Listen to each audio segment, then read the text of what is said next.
নমস্কার, ওয়েস্ট বেঙ্গলের সবাই এএসএম এবং বিএম। আমার নাম ডক্টর চৈতালি রয়। তো আগের ক্লাসে আমরা ফিভার বিষয়ে জেনেছিলাম। তো এবারের হচ্ছে আমাদের নেক্সট, এবার আজকে পড়বো আমরা হার্ট ওপরে, যোনটা কি হচ্ছে একটা important organ of a human being. তো মোস্টলি আজকের আমাদের ক্লাস কার ওপরে আছে? তো এর আগে আমি বলে দিই, আশা করছি আপনাদের কাছে সব একটা কপি আর পেন থাকবে, যাতে আপনারা নোট করে রাখবেন যা যা ইম্পর্ট্যান্ট পয়েন্টস আপনাদেরকে ভালো লাগবে।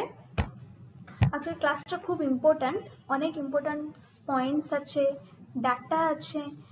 তো আমি আশা করি আপনারা ভালো করে শুনবেন মন ধ্যান দিয়ে। তো আজকের ক্লাস হচ্ছে, টপিক হচ্ছে কজেস অফ হার্ট অ্যাটাক। তো হার্ট অ্যাটাক কি না, হার্ট অ্যাটাক হচ্ছে একটা করোনারি আর্টারি ডিজিজ। আর্টারি কি না, আর্টারি একটা ব্লাড ভেসেল, যোনটা কি করে আমাদের শরীরের মধ্যে, ওটা কি করে না ব্লাড এওয়ে করে হার্ট থেকে। ফার্স্ট কি আমাদের মধ্যে ব্লাড শরীরের মধ্যে কি করে যায়, ফার্স্ট হার্টে যায়, হার্টে তৈরি হয়, ওর পর থেকে চারিদিকে আমাদের শরীরে চারিদিকে ছড়িয়ে যায় ব্লাড। তো আর্টারি কি করে না ব্লাড ক্যারি করে হার্ট থেকে ব্লাড নিয়ে ও কি করে শরীরের মাসল মাংস চারিদিকে, আমাদের শরীরের চারিদিকে হার্ট ব্লাড পৌঁছায়। ঠিক আছে, এরপরে আমরা একটু ভ্যান বিষয়েও জানবো, আপনারা শুনে থাকবেন আর্টারি অ্যান্ড ভ্যানস। ভ্যান কি না, ভ্যান কি করে আমাদের from every part of our body, আমাদের প্রত্যেকটি পার্ট থেকে ব্লাড ক্যারি করে, ভ্যানস ক্যারি করে কোথায় নিয়ে যায় না হার্ট কাছে নিয়ে যায়। আর আর্টারিতে যখন ব্লাডগুলা যায় through artery, blood carries through artery, ওগুলো কি হয়ে থাকে না অক্সিজেন রিচ হয়ে থাকে, ওতে অক্সিজেন অনেক পরিমাণে থাকে। তো এবারে আমরা দেখব যে করোনারি আর্টারি ডিজিজ হার্টের জন্য কেন না, এতে কি হয় না যখন আর্টারিজগুলো থাকে, ওতে যদি আর্টারিজের জন্য মাসল থাকে, ব্লাড পৌঁছায় হার্ট মাসল কাছে। তো ওখানে যদি আর্টারির মধ্যে কিছু একটু আর্টারিগুলো সরু হয়ে যায় বা বন্ধ হয়ে যায়, দিলে কি হয় ব্লক হয়ে যায় জায়গাটা, আর ব্লাড ফ্লো হতে পারে না। তো ওটাকেই আমরা বলি heart attack. Sudden blood flow বন্ধ হয়ে গেলে ওটাই বলা যায় হার্ট অ্যাটাক। তো এই ব্লাড ফ্লোটা কেন ব্লাড ফ্লো কেন বন্ধ হয় না, যখন আর্টারির মাসল, আর্টারি তো মাসল থাকে, আর্টারি মাসলটা যখন ন্যারো হয়ে যায় মানে সরু হয়ে যায়, আর ওতে কিছু ব্লকেজ হয়ে যায়, মাসল ফুলে যাবে কি অন্য কিছু গার্বেজ জমা হয়ে যায়, তো যখন ফুলে যাবে বন্ধ হয়ে যায়, তো তখনই হার্ট অ্যাটাকটা হয়। তো এরপরে আমরা দেখবো যে হার্ট অ্যাটাকের মেনলি এই করোনারি আর্টারি ডিজিজটা হার্ট অ্যাটাকের জন্য কেন হয় না, যখন আমি বললাম ব্লকেজ হয়। ব্লকেজ কী করে হয় না, যখন ফ্যাটি অ্যাসিড জমা হতে পারে ওখানে, তো ওটা ব্লক করে, যাতে কি হার্ট মাসেলে আর ব্লাড ফ্লোটা হতে পারে না, ওটা বন্ধ হয়ে যায়। এতে কি হয় প্লাক রাপচার হয়ে যায়, যাতে কি ক্লট ফরমেশন হয়, ব্লাড ক্লটিং। যখন আপনারা জেনে থাকবে যখন কিছু জায়গায় ছিঁড়ে যায় কি কিছু, ওখানে ফার্স্ট একটু ব্লাড বেরোবে, ওর উপরে ক্লট হয়ে যায়, জমাট বেঁধে যায় ব্লাড, তো ওকেই বলে ব্লাড ক্লটিং। তো এরপরে কি হয় না, এরপরে কি করোনারি আর্টারি স্পাজম কি না টাইট হয়ে যায়, ওই যে মাসলটা থাকে, ওই যে মাসলটা ন্যারো আর সরু হয়ে যায়, তো ওটা কি হয় টাইট হয়ে যায়, দিলে আর কি ব্লাড ফ্লো হতে পারে না, তো ওই জন্যই হয় হার্ট অ্যাটাক। তো নেক্সট আমরা দেখব আমাদের মেকানিজমগুলো কি কি। তো ফার্স্ট দেন আসলো mechanism of heart attack. Heart অ্যাটাকের মেকানিজম কি কি কেন হয় না, ফার্স্ট আসলো করোনারি আর্টারি ডিজিজ, ক্যাড। তো এতে কি হয়, এতে এটা একটা কমন কজ, হার্ট অ্যাটাকের এটা একটা কমন কজ। আমি ফার্স্ট বললাম করোনারি আর্টারি ডিজিজ কি। তো এতে কি হয় আমাদের মাসলে, আর্টারি মাসলে আমাদের কোলেস্ট্রল, ফ্যাট ডিপোজিটস হয়ে যায়, দিলে কি হয় না ওতে কি হয় ওটা জমাট বেঁধে থাকে, আর্টারিটা আর পাম্প হতে পারে না, ওটা জমাট বেঁধে যায়, দিলে কি হয় আর হার্ট মাসলে ব্লাড সাপ্লাই হতে পারে না। হার্ট মাসলে যদি ব্লাড সাপ্লাই না হবে, ব্লাডটাই যদি না থাকবে, অক্সিজেন পাবে না, because we know blood carries oxygen. তো অক্সিজেন যদি থাকবে না, ব্লাডও থাকবে না, তো অবভিয়াসলি হার্ট অ্যাটাক হবে। তো এটাই হচ্ছে মেন রিজন হার্ট অ্যাটাকের, করোনারি আর্টারি ডিজিজ। নেক্সট দেখবো plaque rupture and clot formation. এটা কি না, প্লাক কি হয়, প্লাক যখন ক্র্যাক হয় তো ওতে কি হয়, ব্লাড ক্লটিং হয়।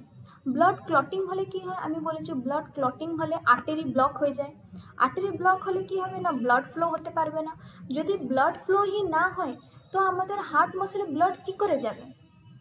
যদি হার্ট মাসলে ব্লাড না যাবে, ব্লাডটা ঠিক করে মতো সার্কুলেট না হবে, তো অবভিয়াসলি হার্ট মাসল ড্যামেজ হবে। তো ড্যামেজ হলেই আমাদের হার্ট অ্যাটাক হবে। তো নেক্সট আছে কি করোনারি আর্টারি স্পাজম। স্পাজম কি না, spasm one type of tightening. Tightening মানে কি, আমাদের যে মাসলটা থাকে আর্টারি মাসল, ওটা কি হয় মধ্যখানে ন্যারো হয়ে যায়, পাতলা হয়ে যায় আর টাইট হয়ে যায়, যাতে কি হয় ব্লাড সাপ্লাই আর হতে পারে না। তো এটাই মেন কারণ হার্ট অ্যাটাকের জন্য। তো এবারে আমরা দেখব ডিফারেন্ট টাইপস অফ টেস্ট কি কি আছে। ব্লাড আর কি কি টেস্ট আছে যাতে আমরা জানতে পারবো যে আমাদের হার্ট অ্যাটাকের মানে এটা তো একটা লিমিটেশনও থাকে যে দুবার হার্ট অ্যাটাক হয়েছে তো থার্ড টাইম হার্ট অ্যাটাক হলে আর কোনো বাঁচার চান্স নেই। তো তাই জন্য ডিফারেন্ট টাইপের টেস্টও আছে যোনগুলো আমরা করে জানতে পারবো যে আমাদেরকে হার্ট অ্যাটাক হয়েছে কি না। তো ওগুলো কি ব্লাড টেস্ট কি করে না, ডক্টররা কিছু আমাদের হার্ট থেকে কিছু প্রোটিন দেখেন। প্রোটিন দেখে যেমন কি মেন প্রোটিন হচ্ছে ট্রোপোনিন, যেগুলো হার্ট মাসল নষ্ট, যেগুলো কি করে না হার্ট মাসল যখন নষ্ট হয়ে যায় ওগুলো ব্লাড স্ট্রিমে চলে আসে, ব্লাডের মধ্যে চলে আসে। তো এটা কি করে না হার্ট অ্যাটাকের মেন কারণ হতে পারে। নেক্সট আসলো কি চেস্ট এক্সরেতে কি হয় না, এই টেস্টে হার্ট এবং লাংসের ছবি তৈরি হয়, তো যা তাদের অবস্থা এবং আকৃতি বুঝতে সহজ করে।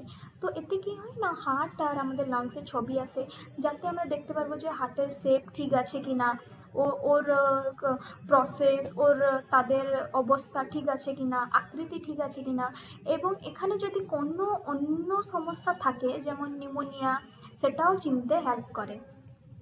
তো নেক্সট আসলো ইকোকার্ডিওগ্রাম কি না, একটা ওয়েভ মেশিন, সাউন্ড ওয়েভ মধ্যে কি হয় না হার্টের লাইভ ইমেজ তৈরি হয়। এটা একটা মেশিন থাকে, ওতে কি হার্টের লাইভ ইমেজ তৈরি হয়। তো জোনটা কি করে না আমাদেরকে দেখা যায় যে হার্টটা ঠিক করে পাম্প হচ্ছে কি না, ব্লাড ফ্লো কেমন হচ্ছে, চলছে কি না, এগুলো সব দেখায়। তো এতে আমরা জানতে পারবো যে যদি সব কিছু ঠিক থাকবে তবে আমাদের হার্ট ফিট আছে। যদি কিছু প্রবলেম হয়, যেমন কি আমি বললাম প্রোটিন ইমব্যালেন্স, ঠিক করে ইমেজ তৈরি হতে থাকবে না, ওর অবস্থা এবং আকৃতিতে কোনো প্রবলেম হয়ে থাকবে, তো দিলে আমরা জানবো যে আমাদের হার্ট অ্যাটাকের চান্সেস আছে। তো নেক্সট হলো কার্ডিয়াক এমআরআই কি না, এটা একটা সিটি স্ক্যানের মতো, কিন্তু এটা অনেক পাওয়ারফুল, যাতে কি হয় ম্যাগনেটিক এবং রেডিও ওয়েভ ব্যবহার করা যায়। আপনারা তো জেনে থাকবেন ক্যান্সার জন্য এমআরআই করা হয়, তো ওই টাইপের।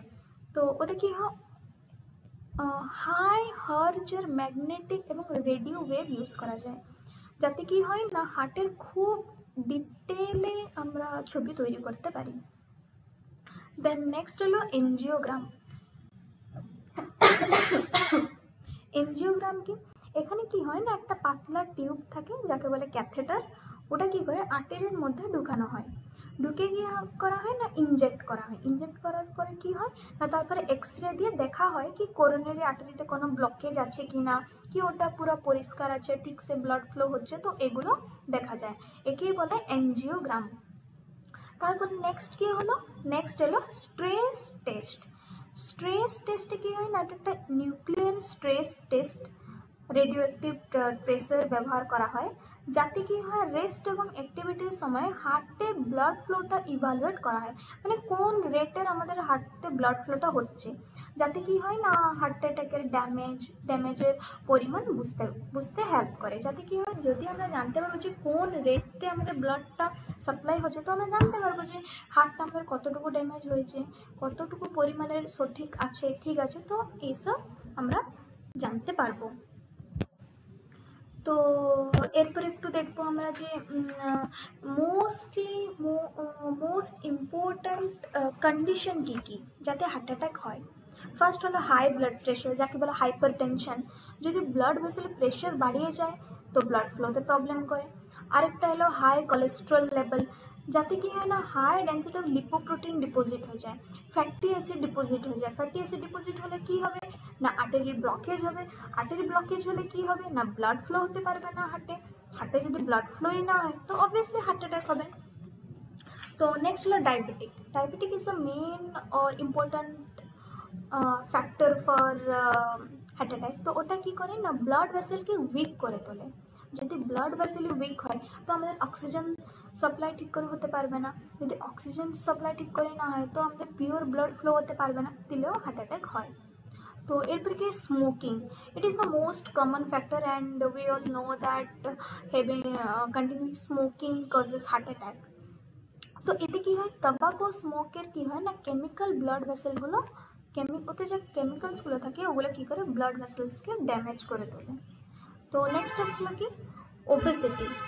ওবেসিটিটা কি না ওভারওয়েট হলেও হার্ট চোকের অনেক চান্সেস থাকে। তো আমরা মেনটেন করবো একটা অ্যাভারেজ ওয়েট। দেন সেডেন্টারি লাইফস্টাইল, ফিজিক্যাল অ্যাক্টিভিটি কম থাকলে আর আমরা কিছু এক্সারসাইজ করবো না, walking, evening walk, morning walk এগুলো কিছু করবো না, কিছু আমাদের ফিজিক্যাল অ্যাক্টিভিটি থাকবে না, শুধু পড়ে থাকবো ঘুমিয়ে থাকবো। তো এইসব জন্য হার্ট অ্যাটাকের চান্সেস অনেক থাকে। আরেকটা হলো কি most important unhealthy diet. Unhealthy ডায়েটে কি হয় না হাই কোলেস্ট্রলের জন্য রিস্ক ফ্যাক্টর বাড়িয়ে থাকে। নেক্সট আসলো ফ্যামিলি হিস্ট্রি। নিজের বা ফ্যামিলিতে যদি ছোট বয়স্ক হার্ট ডিজিজ থাকলেও রিস্ক বাড়ে। যদি আমাদের এটা কি হেরিটেবল, যদি আমাদের ফ্যামিলিতেও কারো হার্ট ডিজিজ থাকবে কি কোনো কিছু তো ওটা নেক্সট জেনারেশনেও মানে হার্ট অ্যাটাক হওয়ারও চান্সেস অনেক থাকে। তো নেক্সট আসলো কি স্ট্রেস কি ক্রনিক স্ট্রেস হার্ট ডিজিজ। তো ক্রনিক স্ট্রেস হার্ট ডিজিজ কি না আমরা অনেক দিন ধরে আমি স্ট্রেস নিয়ে চলছি এটা ক্রনিক, এটা ধীরে ধীরে বাড়তে থাকে। নেক্সট এমন একটা পয়েন্ট আসবে যোনটা কি হার্ট অ্যাটাক করিয়ে দেবে। তো এবারে আমরা একটু দেখে নেব যে ইম্পর্ট্যান্ট হার্ব কি আছে হার্ট ফেলিওরের জন্য। তো ইম্পর্ট্যান্ট হার্বসগুলো কি মোস্টলি যেগুলো আয়ুর্বেদিক মেডিসিন যেগুলো হার্ট ফেলের জন্য কিছু গুরুত্বপূর্ণ হার্ব আছে। ফার্স্ট হচ্ছে অর্জুনা ট্রির নামটা কি টার্মিনালিয়া অর্জুনা, এটা সাইন্টিফিক নেম হয়। তো এটা কি করে এটা হার্ট মাসেলের টেনে ধরে এবং সিমটম কমাতে সাহায্য করে।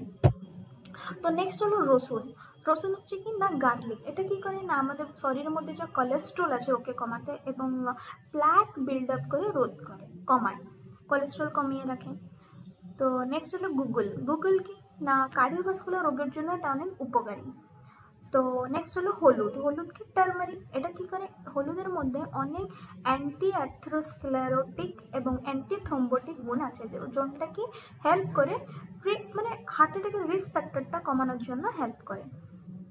তো এবার আমরা একটু দেখবো যে হার্ট অ্যাটাকের আর্লি ডিটেকশন আমরা কী করে করতে পারি, যাতে কি যদি আমরা আর্লি ডিটেকশন জেনে নিই যে এই জন্য আমার হার্ট অ্যাটাক প্রবলেম বেরোচ্ছে তো আমরা একটু সতেজ হয়ে যাবো, যে মানে একটু চেতিয়ে যাবো কি না আমি এই কাজগুলো করবো না। তো ফার্স্ট কি হবে না চেস্ট ডিসকমফর্ট হবে, আমাদের চেস্ট ব্যথা করতে লাগবে, যাতে কি হবে ঠিক মতো আমরা নিঃশ্বাস প্রশ্বাস নিতে পারবো না, পিঠ হাত গলা দাঁত পেট পর্যন্ত ছড়িয়ে পড়ে। তো নেক্সট কি অন্যান্য সিমটমস হলো শর্টনেস অফ ব্রিথ, নিঃশ্বাস নিতে প্রবলেম হতে থাকবে, কোল্ড সোয়েট, নজিয়া মানে কি ভমিটিং, মাথা ঘোরাবে, ডিজিনেস মানে লেজি বা হঠাৎ করে মাথা ঘোরা। তো এইসব যদি সিমটমস থাকে তো এগুলো হচ্ছে early symptom of heart attack. তো এগুলো ডিটেকশন করাও অনেক জরুরি। যদি এই সিমটমসগুলো অনুভব করেন, যদি আপনারা শিওর না থাকেন তো আমি সাজেস্ট করবো যে আপনারা হার্ট অ্যাটাক কিনা তুরন্ত এমার্জেন্সি সার্ভিসে কল করুন। আর তাড়াতাড়ি ট্রিটমেন্ট তো জীবনের জন্য ঠিক, জীবন বাঁচা যায় ওতে। তো এইসব তো আমরা যে মোস্টলি কী পড়লেন যে হার্ট অ্যাটাকের জন্য আর কিছু কী টেস্ট থাকে, হার্ট সিটি স্ক্যান থাকে, heart MRI, exercise stress test, PET scan, PET scan কি না পজিস্ট্রন এমিশন টোমোগ্রাফি। তো ইসিজি বা ইকেজি, ইসিজি কি না ইলেকট্রোকার্ডিওগ্রাম, ইকো কি না ইকোকার্ডিওগ্রাম, আরেকটা তো আমরা পড়লেন এনজিওগ্রাম। তো আমি আশা করি আপনাদের ক্লাস অনেক হেল্পফুল হয়ে থাকবে। তো আজকের জন্য এটুকু। Thank you.